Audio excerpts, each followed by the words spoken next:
Today marks the one-year anniversary since a massive explosion rocked a quiet neighborhood in Yarmouth. The blast killed one man and destroyed several homes. WMTW News 8's Paul Merrill has a closer look at how neighbors are doing now. Paul?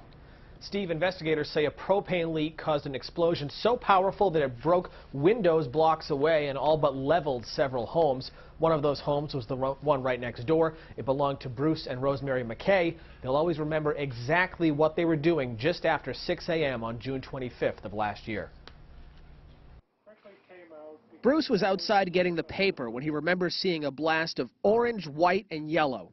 Clouds of insulation were in the air flying. It was like a blizzard in December. Quickly it disappeared and I looked over and there was no house. The garages were gone. Rosemary was coming into the kitchen to make coffee.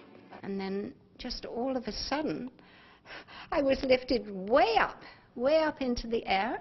She says things seemed to be happening in slow motion. Everything was breaking. I looked down over my shoulder and the kitchen counter, the stone of the kitchen counter was breaking up into small pieces. The explosion came from the condo that was adjacent to the McKays. I never will forget turning around and seeing that the house next door was totally gone.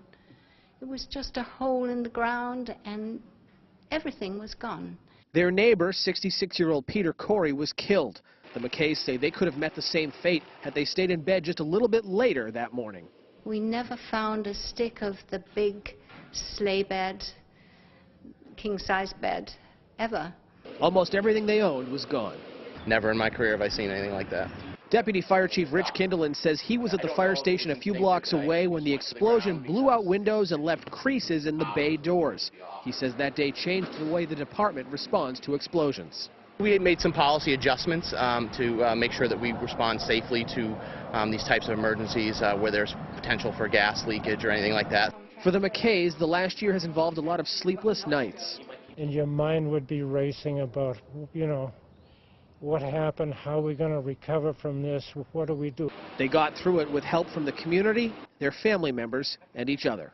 So this has been a difficult year, but hopefully we're closing in on getting back to our home, although we don't know when that will be. Yeah.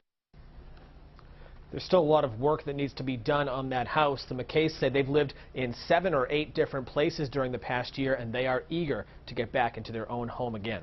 Live in the studio, Paul Merrill, WMTW News 8.